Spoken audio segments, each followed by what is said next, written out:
présenter 5 initiatives inspirantes, donc d'univers variés. Je vous ai dit ce matin que le Tourisme Lab, c'était l'ensemble de la filière du tourisme, donc hôtellerie, hôtellerie-restauration, les offices de tourisme, les sites de visite. Et donc, du coup, j'invite à venir sur scène donc, Karine Berdoula et Bérangère Duxin de l'UNAT Nouvelle-Aquitaine.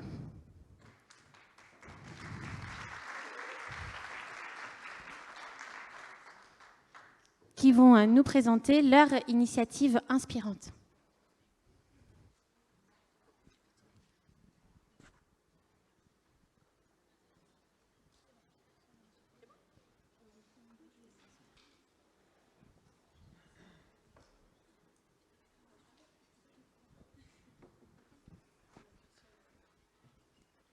Bonjour à tous. C'est bon. Oui.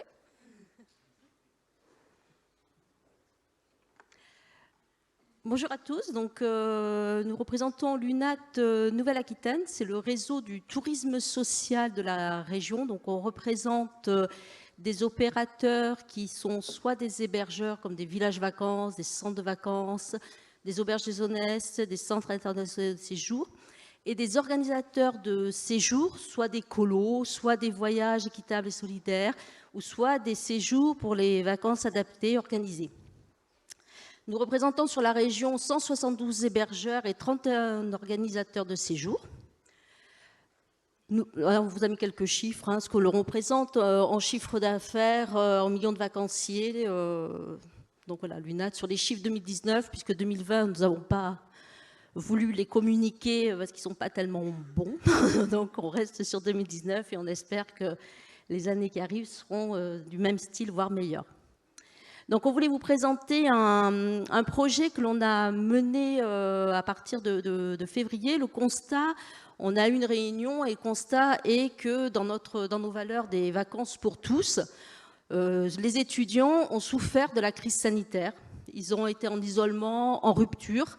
Et on s'est posé la question comment nous, tourisme social, on pouvait les accompagner.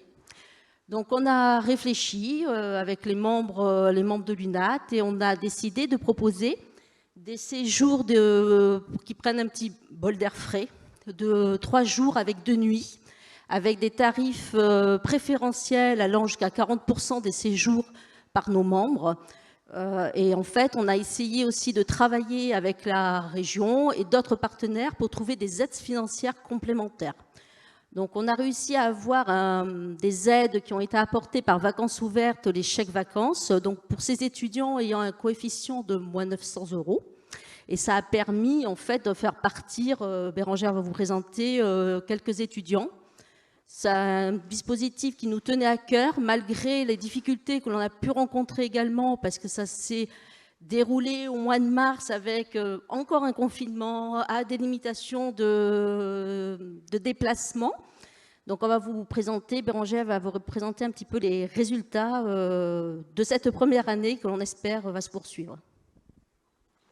Donc avant de faire le point sur le nombre d'étudiants qu'on a accompagnés, les chiffres clés du dispositif, donc on a mobilisé les opérateurs du tourisme social et solidaire de la région, dont les membres de l'UNAT, donc des hébergeurs, des organisateurs de séjours. Je m'approche, c'est bon. Donc au total, on a eu 41 offres sur 37 destinations, bord de mer, campagne et quelques hébergeurs en milieu urbain, avec donc une prédominance d'offres sur les départements de la Gironde, Pyrénées-Atlantiques, Charente-Maritime, donc surtout littoral, et aucune offre dans les Deux-Sèvres et en Creuse. Pour les offres de séjour, donc on a eu 34 hébergements, donc essentiellement du village vacances. On a beaucoup travaillé avec VVF et des auberges de jeunesse. Et on a eu donc 5 séjours en itinérance qui ont été proposés sur les départements de la Gironde et de la Charente-Maritime. Donc là, vous avez la carte avec le détail des offres qui ont été proposées en département. Donc quelques chiffres clés du dispositif. On a 132 étudiants qui sont partis donc sur des séjours au printemps sur les mois de mai et juin, majoritairement donc des étudiants qui venaient majoritairement de Gironde et après donc de Haute-Vienne. On a aussi eu des étudiants de l'ex-territoire du Limousin. On a 36 groupes qui sont partis, donc des groupes allant de 2 personnes jusqu'à 13 personnes. Beaucoup d'étudiants étrangers justement qui étaient là en mobilité internationale et qui n'ont pas pu découvrir le territoire, donc beaucoup de demandes d'étudiants étrangers. Et en moyenne, donc des groupes de 4 étudiants. Donc les aides financières, il y a une enveloppe de 7 090 €, donc sous forme de chèque ANCV qui a été envoyé directement aux hébergeurs. Et donc ça représente 33 groupes qui ont été aidés financièrement, puisque des fois, sur un groupe de 4 étudiants, une seule aide, donc comme vous l'a expliqué Karine, 180 €, ça a permis de financer à 100% l'hébergement pour les groupes d'étudiants. Donc à l'issue de ce dispositif, on a demandé aux étudiants un petit retour d'expérience. Donc dans l'ensemble, c'était plutôt satisfaisant. Ils étaient super contents d'avoir pu profiter d'un petit temps entre étudiants, puisqu'ils ne se sont pas trop trouvés cette année avec les cours à distance. Ils ont pu découvrir la région. Et donc bien sûr, ils ont le souhait de pouvoir repartir sur des périodes peut-être qui seront impossibles plutôt sur l'été, pendant les vacances scolaires, et également donc sur le printemps-automne. Donc ça, il faudra qu'on le voit dans une éventuelle reconduction du dispositif. Et auprès donc des opérateurs du tourisme social et solidaire, donc ils ont été satisfaits du dispositif. Ça leur a permis aussi d'ouvrir sur les ailes de saison donc leur hébergement. Et aussi donc d'accueillir à nouveau le public étudiant qu'ils avaient un peu perdu sur ces derniers mois. Et donc voilà, comme je vous l'ai dit, d'élargir les périodes d'ouverture sur d'autres saisons. Donc ce dispositif, il a été vraiment rapidement mis en place, une collaboration de tout le monde. Et c'est vrai que même les opérateurs du tourisme qui ont été touchés par cette crise ont été contents de se remobiliser, réouvrir, rencontrer du monde. Et ça a permis aussi de lancer les nouveaux protocoles, de se préparer à l'ouverture vraiment estivale pour le grand public. Notre souhait, en fait, c'est d'essayer de pouvoir poursuivre ce dispositif parce qu'on est content des retours des étudiants et on sait que même si la crise, normalement, est derrière nous, il y a quand même un besoin pour ces étudiants qui ont quand même souffert pendant 2 années consécutives. Donc nous, notre objectif, c'est quand même de trouver une solution, de retravailler, d'ouvrir ce dispositif sur des périodes beaucoup plus longues. Alors, on sait très bien que les étudiants, ils veulent tous partir l'été. C'est un petit peu plus difficile du côté de nos opérateurs de leur attribuer des séjours à ces tarifs-là. Mais au moins, d'avoir une ouverture plus grande, une communication beaucoup plus importante et des soutiens pour ces publics-là, pour partir en vacances et prendre vraiment un grand bol d'air frais pour 2022. Merci.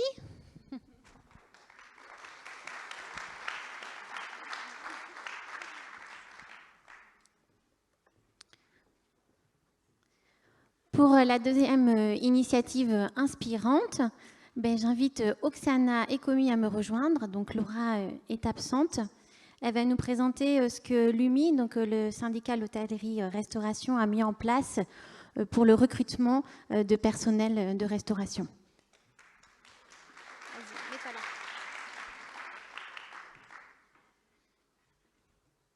Bonjour à tous. Tu me dis quand tu veux lancer la vidéo? Oui. Bonjour à tous.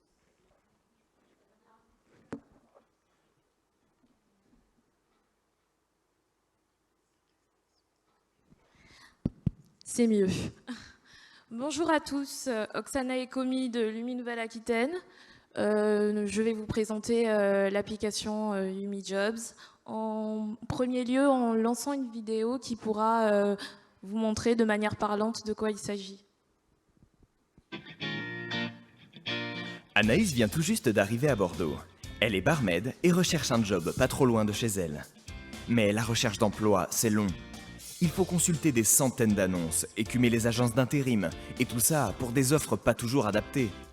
Du coup, Anaïs a choisi l'application UmiJobs, le moyen le plus simple et rapide pour trouver un travail dans l'hôtellerie et la restauration en Nouvelle-Aquitaine.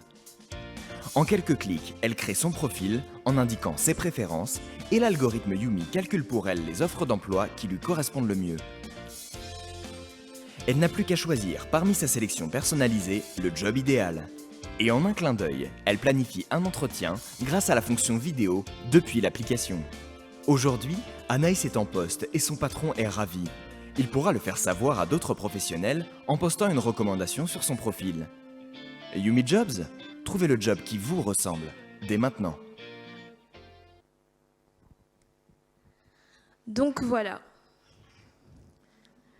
Alors, UmiJobs, qu'est-ce que c'est? C'est une application donc, mobile que l'UMI Nouvelle-Aquitaine a créée en 2019 et qui a été lancée en février 2020 à destination des professionnels de l'hôtellerie-restauration. Et c'est tout simplement une application qui met en relation employeurs et candidats. Donc, UmiJobs a été développé suite aux remontées terrain des employeurs et aussi des candidats qui avaient du mal tout simplement à entrer en contact.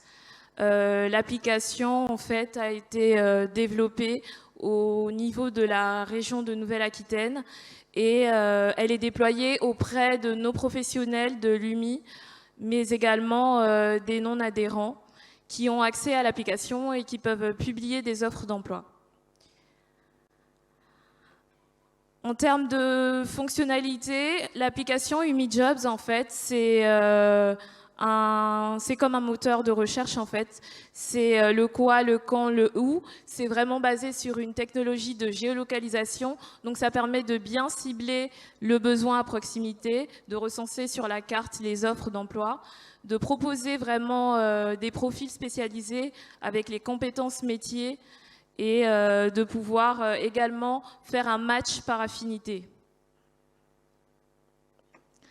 Donc, les raisons d'utiliser l'application UmiJobs, tout simplement, en fait, c'est un outil en poche, donc une vraie solution innovante qui va permettre en instantané de pouvoir échanger, avoir des notifications si un employeur est intéressé par un candidat et vice-versa. C'est vraiment de pouvoir simplifier la démarche de recrutement classique.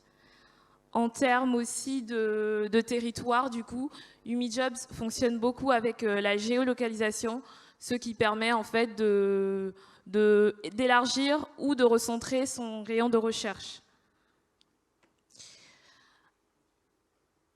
Et donc, suite au Covid, l'application est gratuite pour tous les utilisateurs. Et en ce moment, en fait, on est beaucoup sur l'accompagnement des professionnels avec une volonté réellement, parce que les professionnels de l'hôtellerie-restauration doivent vraiment se familiariser avec cet outil-là. On les accompagne beaucoup. On fait beaucoup de SAV et on est également sur l'apport, l'intégration de candidats, parce qu'en ce moment, la vraie problématique, c'est véritablement de pouvoir ramener du candidat sur l'application. En termes d'évolution, donc UmiJobs aujourd'hui, c'est pour rechercher un emploi, que ce soit saisonnier, longue durée, ou encore pour faire de l'apprentissage. Et justement, en lien avec les projets du Conseil régional, notamment les initiatives territoriales, UmiJobs s'inscrit dans l'insertion professionnelle des jeunes, en voulant développer ce côté alternance pour que UmiJobs soit l'outil incontournable pour pouvoir faire de la veille, trouver une entreprise dans laquelle faire son apprentissage. Donc la version 2.0, elle va consister à ce volet apprentissage-là, mais aussi au développement de la partie compétences. Donc pouvoir amener de l'orientation, des propositions de formation, mais également aussi pouvoir gérer toute la partie administrative pour les professionnels, donc générer des contrats de travail et directement faire tout sur l'application et plus forcément avoir à faire ces démarches de recrutement en externe. C'est tout pour moi. Merci. Donc, n'hésitez pas à recommander cette application aux ateliers restauration de vos territoires. Et puis, juste pour compléter, sachez que l'UMI, en région Nouvelle-Aquitaine, il travaille beaucoup avec Karine, le tourisme social, et avec la NAPA. La NAPA, c'est la Fédération de l'hôtellerie plein air chez nous.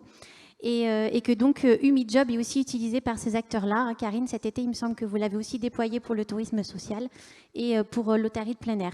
Donc voilà, c'est une jolie initiative qu'on avait envie de vous partager. Pour la troisième initiative, on va se connecter en visio avec Valentine Huchot, elle est là.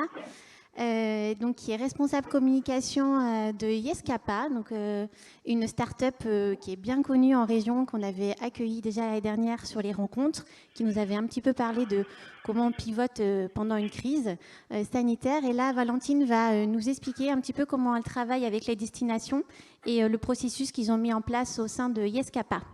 Tu nous entends, Valentine ? Je vous entends très bien.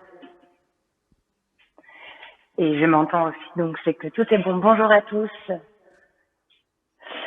Donc effectivement, je vais vous parler de Yescapa.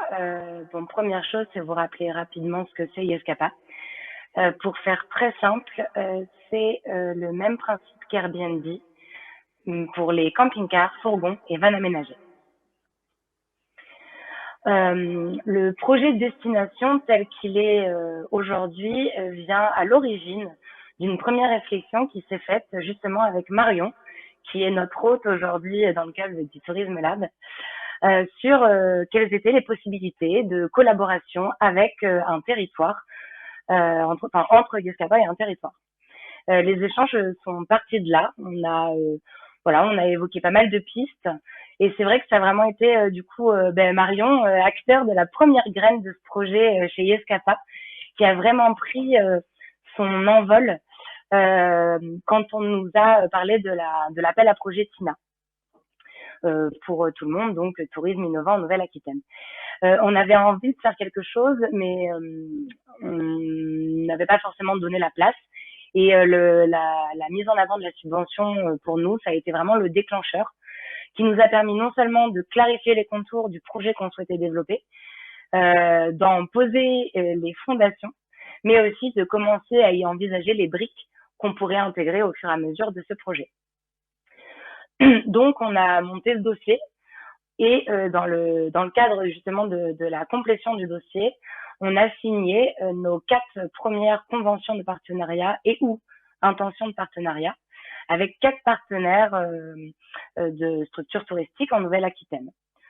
Donc, on a commencé le travail en interne, tout d'abord par la création des outils de présentation du projet et la réflexion avec ces premiers partenaires sur ce que pourrait donner ce projet chez Yescapa.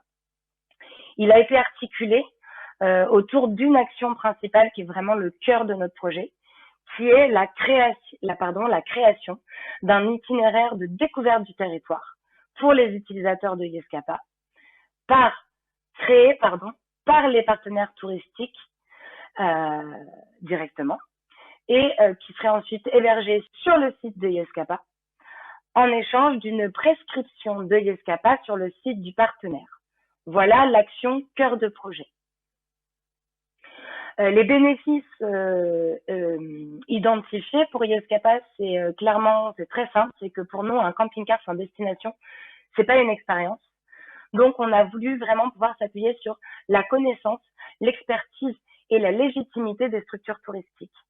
À l'inverse, pour les structures touristiques, les bénéfices identifiés ont été la possibilité d'apporter un contenu qualifié directement aux voyageurs nomades qui pourrait leur permettre d'optimiser les flux de véhicules sur leur territoire en guidant du coup les utilisateurs et puis de bénéficier d'une visibilité online à notre communauté à l'époque de 400 000 utilisateurs et maintenant près de 600 000.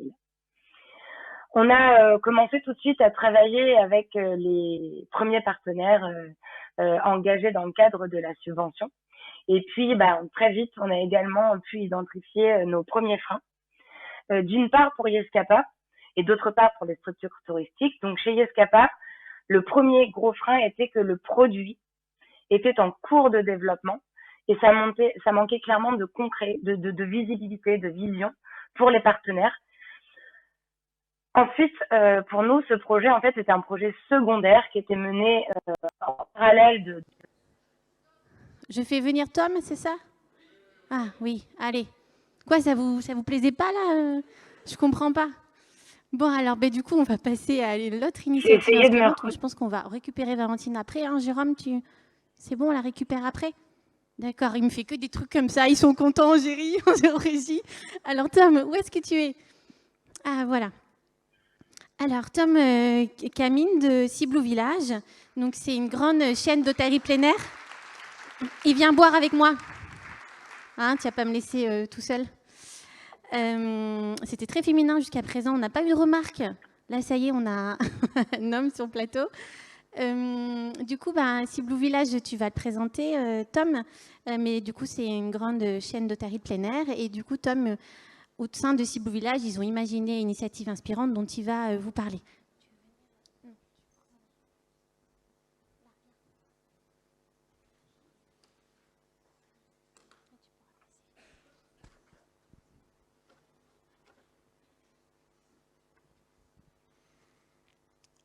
Bonjour à tous. Donc, je m'appelle Tom Camin, je travaille chez Ciblou Village au niveau de l'informatique au siège basé à Pessac. Donc on est, le siège social est basé en Aquitaine à Pessac à côté de Bordeaux.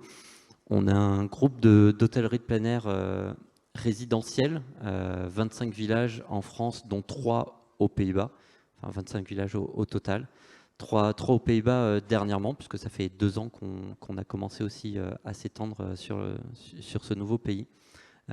Ciblou, donc c'est des villages de vacances où l'ensemble des mobil-homes, donc c'est 11 500 mobil-homes résidentiels, sont détenus par des propriétaires. C'est la particularité de Ciblou, c'est que c'est uniquement des mobil-homes de propriétaires qui sont là une grosse partie de l'année. Donc le village est ouvert sur une longue plage finalement de date, souvent de mars jusqu'à novembre. Et ils nous laissent leur mobil-home quand ils ne sont pas là pour que des vacanciers puissent venir vivre l'expérience des propriétaires sur le village, finalement utiliser la piscine et toutes les activités. Donc c'est un terrain de jeu assez vaste, c'est beaucoup de monde qui travaille sur les villages tout au long de l'année, pas seulement saisonniers, c'est ça la particularité aussi, c'est qu'on a beaucoup de personnes qui résident autour de nos villages et qui viennent travailler tous les jours, et notamment dans cette initiative, la partie maintenance, qui est une petite ville en soi pour chaque village, avec son équipe de maintenance. Et notre objectif a été de digitaliser un petit peu cette partie maintenance, d'accompagner ces équipes à avoir un monde un peu plus digital et travailler avec un téléphone. C'est un monde souvent oublié dans les villes et dans les initiatives un peu digitales. Et nous, on a voulu leur apporter finalement un nouvel outil et un nouveau service pour le client, parce que c'est ça la finalité, c'est de dire au client, vous allez être servi plus vite, avec une meilleure connaissance de ce qu'on a pu faire chez vous, ce qu'on a en attente chez vous aussi. Donc ça a été une initiative double, c'est dire à nos clients, on va vous aider à avoir votre mobil-home fonctionnel le plus rapidement possible, et vous, équipe maintenance, à évoluer, à avoir un outil qui vous sert dans votre quotidien et qui vous permet de servir le client de façon plus efficace, plus dynamique. Donc c'est un projet qui dure depuis pas mal d'années chez nous. Il a commencé il y a 3 ans avec la jeunesse du projet, de se dire il va falloir les équiper d'une solution numérique pour mieux communiquer, arrêter de faire des va-et-vient entre le mobil-home, l'accueil et puis les différentes personnes. Les campings sont assez vastes, donc le déplacement est assez compliqué, surtout en été. Donc on a identifié différentes solutions. On s'est fait accompagner d'une solution qui s'appelle Twim, qui est développée en France à Paris. Et on a adapté avec Twim l'outil pour un secteur assez particulier qui est l'hôtellerie de plein air, qui est un village dans la ville avec toutes les fonctions qu'on peut retrouver autour. Et on a déployé petit à petit, testé sur certains villages cette solution, formé les collaborateurs, donc les collaborateurs de la maintenance, les collaborateurs de l'accueil, les collaborateurs de la partie vente, pour que tout le monde utilise cet outil et communique de la même façon au service du client. Donc c'est une initiative qui a été testée pendant 2 ans et qui rentre dans une phase de déploiement chez nous avec un peu plus d'une vingtaine de villages qui vont être déployés là sur 4 mois chez nous. Donc c'est à peu près une 300 collaborateurs qui vont être formés sur l'outil. Donc c'est 33% de notre masse salariale, on va dire à plein temps chez nous, qui va être formée sur l'outil de la maintenance. Donc c'est un gros bond en avant en termes de digitalisation, en termes d'évolution de nos personnels finalement, puisqu'ils évoluent, ils rentrent dans un monde un peu plus digital et ils arrêtent cette partie papier. Donc c'est une initiative un peu différente effectivement qu'on a pu entendre précédemment, mais pour nous c'est important aussi que nos collaborateurs vivent avec le digital, puisque les clients ont l'habitude de l'utiliser, mais il faut que les deux se rejoignent petit à petit et se rejoignent sur un service à valeur ajoutée qui est pour nous la partie maintenant, c'est d'avoir l'eau chaude quand on arrive dans son mobil-home. C'est des petits tracas qui peuvent déranger lors de son séjour, mais quand on a un technicien qui arrive dans les 20 ou 30 minutes après avoir déclaré l'incident pour corriger ce problème, ben c'est un gros plus pour une semaine de vacances pour que tout se passe bien. Donc voilà, donc c'est toute une initiative qui va autour, hein. C'est une ville en soi, donc c'est du Wi-Fi à mettre en place, c'est une flotte de téléphones, c'est de la formation de collaborateurs sur une vingtaine de sites sur toute la France. Donc ça a été toute une initiative technique, organisationnelle, formation pour un groupe comme Ciblou. Voilà, c'était un gros enjeu et une grosse initiative, une des plus grosses des 5-6 dernières années. Donc voilà, c'était pour nous quelque chose qu'on voulait partager. Est-ce que tu peux expliquer juste du coup comment ça fonctionne Donc comment ça fonctionne, c'est chaque collaborateur a un téléphone donc sur le terrain, et à l'accueil ils ont un back-office qui leur permet d'identifier l'emplacement où est le vacancier ou le propriétaire, de voir l'historique des maintenances à venir ou passées qui s'est passé dessus, déclarer l'incident. Directement, le technicien reçoit l'intervention sur son téléphone, la prend en charge, part sur le mobil-home finalement pour faire l'intervention, explique ce qu'il a fait, peut prendre des photos pour expliquer la pièce à commander, peut constater le problème et communiquer ça plus rapidement aussi à son responsable, résoudre le problème, le faire valider auprès du client. Le client peut signer et attester comme quoi l'intervention a bien été réalisée. Et au back-office, on peut rapidement savoir où est-ce qu'on en est aussi dans notre résolution de problème et allouer les bonnes ressources au bon moment. Ok, merci Tom. Merci beaucoup.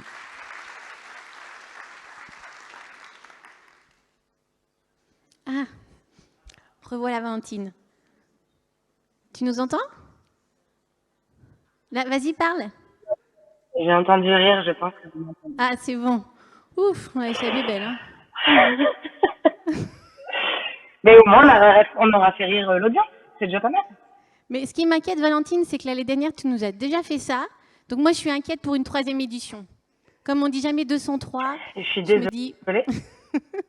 J'ai jamais eu aucun problème avec tous mes visios. Bon, bref. Alors du coup, il faut que tu repartes de là où tu t'es arrêté. Ouais. Donc en gros, juste pour remettre tout le monde, je vous expliquais un petit peu ce qu'est Escapa, la genèse du projet, les premières étapes, les premiers freins.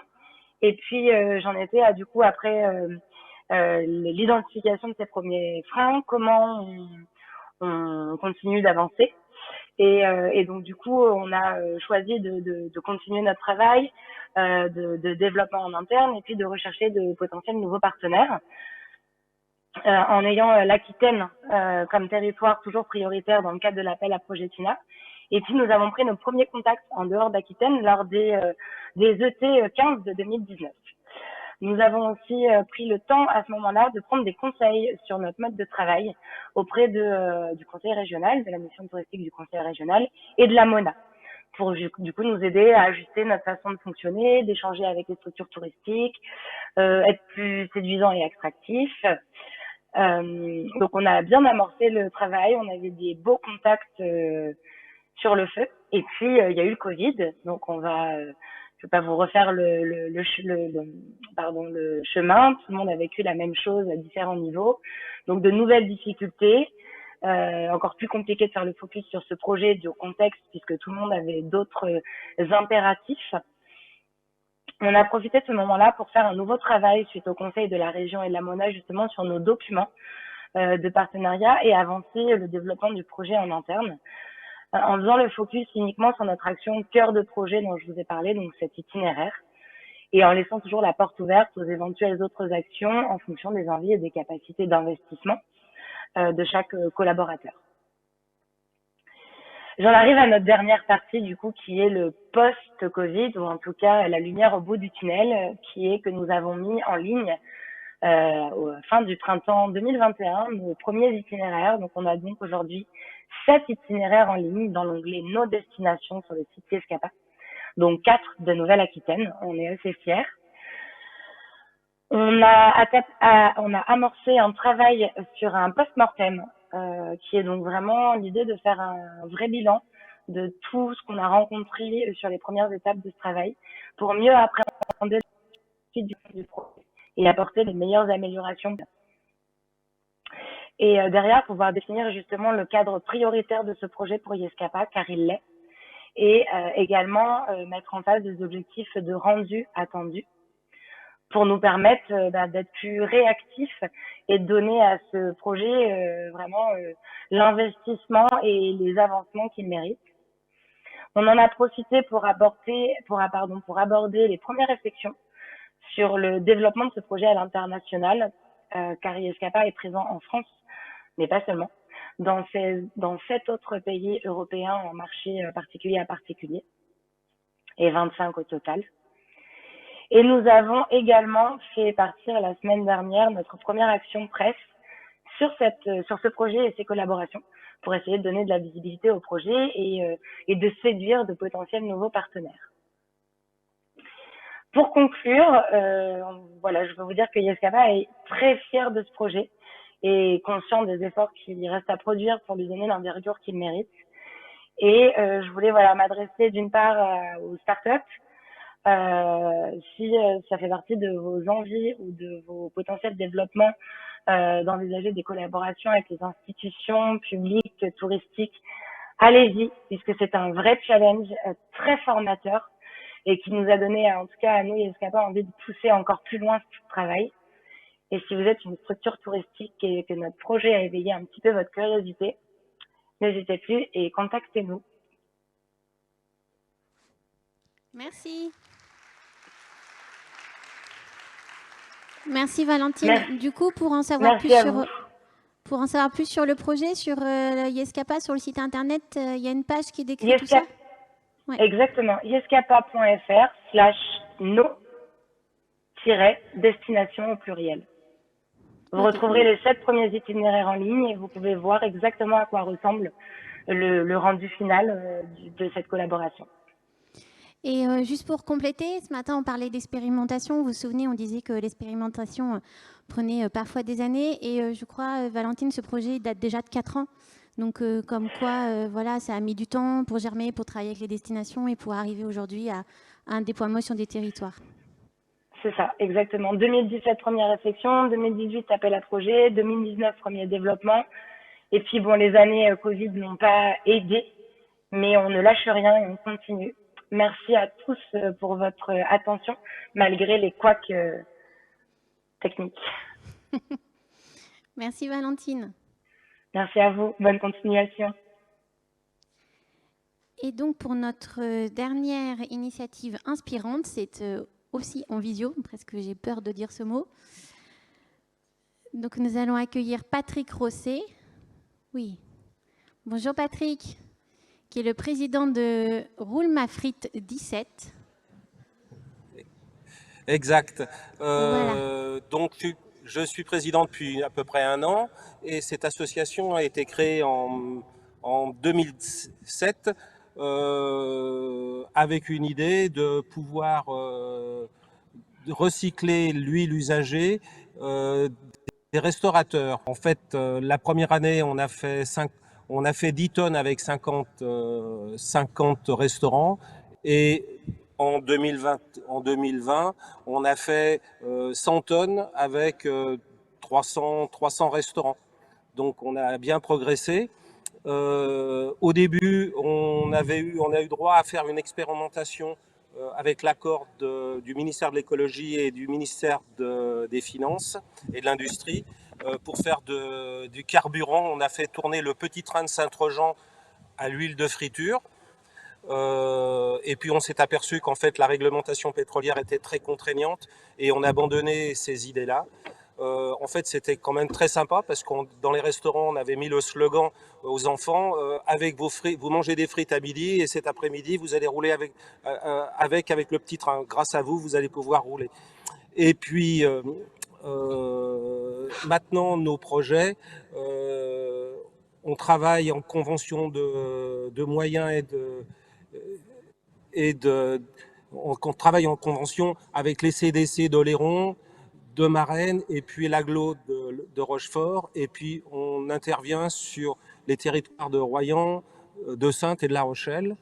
Et actuellement, cette année, nous avons un partenariat avec une centrale BioCorse où on a une licence de marque qui nous permet de distribuer leurs produits et pour l'année prochaine de les fabriquer. C'est-à-dire qu'à partir de l'huile de friture, on va fabriquer des produits lessiviels, ce qui veut dire des nettoyants pour les cuisines et puis le secteur nautique, et puis aussi des huiles techniques pour les élagueurs, par exemple. Donc ça, c'est des unités de production qui vont être mises en place sur le continent à Saint-Just dans un local, et c'est notre projet de développement. Et aussi avec les restaurateurs, on va essayer de mettre en place, puisqu'on est le dernier maillon, on s'est aperçu qu'en fait on est l'intermédiaire, on est l'intervenant du dernier kilomètre. C'est-à-dire qu'il y a peu d'entreprises qui vont récolter les choses auprès des restaurateurs. Les grands faiseurs, les gens qui viennent récupérer de l'huile, les très gros, viennent en fait chercher des très gros volumes, mais ils vont pas faire du porte-à-porte pour récupérer 60 litres d'huile. Donc nous, c'est notre activité, et en plus les restaurateurs nous posent des questions sur tous les autres produits secondaires des déchets qui sont les coquilles d'huîtres, le marc de café, les fermenticibles, et il faudrait arriver à trouver, ils veulent qu'on trouve des solutions en partenariat avec les collectivités et puis les autorités et les professionnels du déchet pour mettre en place des solutions adaptées à tout le monde.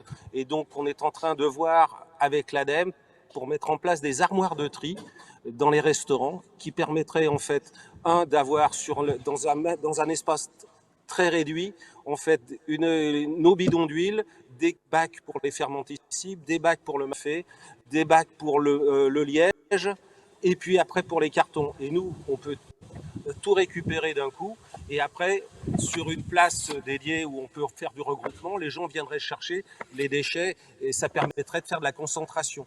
Donc ça, c'est nos projets, et ça prend du temps parce que on est une petite association. C'est aussi un petit réseau parce que Roule ma frite, on peut en trouver au Pays Basque. On peut en trouver une dans les Pyrénées-Orientales, on trouve aussi en Charente. Par exemple, les Pyrénées-Orientales ont fabriqué de l'huile pour les élagueurs.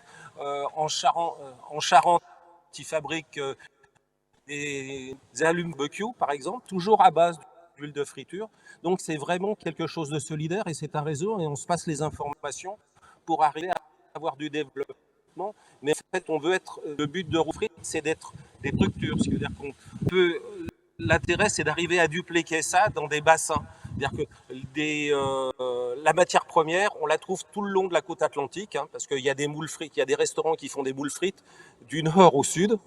Donc c'est très facile à mettre et en fait, ça permettrait de faire travailler des associations localement et en fait de travailler en circuit court. C'est-à-dire que le but du jeu l'année prochaine, c'est qu'en fait l'huile qu'on récolte va être transformée et être revendue en local. C'est-à-dire que le restaurateur René, en fait, son produit de lessiviel pour nettoyer sa cuisine, en fait, c'est son huile, ça viendra en partie de l'huile qu'ils nous avaient donnée 3 mois avant. Donc c'est ça le côté intéressant et c'est de l'écologie positive et amusante. C'est ça qui est intéressant, c'est pas punitif. Il faut arriver à valoriser les gens et leur initiative. C'est ça notre démarche et qu'on essaye de faire ça au jour le jour. On est une structure où on emploie du monde depuis le début. On emploie 3 personnes et demie. Et puis en été, on a des contrats courts pour assurer la saison. Voilà. Avez-vous des nouvelles, des questions? Merci Patrick. Ben, du coup, je pense qu'ils pourront avoir toutes les infos sur Roule ma frite 17. C'est Oui, l'occasion pour... tout. Ouais. Et puis allez sur la page Facebook, voilà. Voilà, et du coup, voir les initiatives Et puis on qui se travaille développent. aussi. Et on travaille aussi en partenariat avec les syndicats de l'hôtellerie, c'est-à-dire le GNI et l'UMI, pour en mettre dans la boucle, puisqu'en fait, eux sont leurs adhérents sont des restaurateurs, et en fait, c'est intéressant qu'ils soient dans la boucle et qu'on travaille ensemble pour en fait extraire les déchets d'une manière correcte pour tout le monde et valorisante. Merci. Allez, au revoir et merci beaucoup.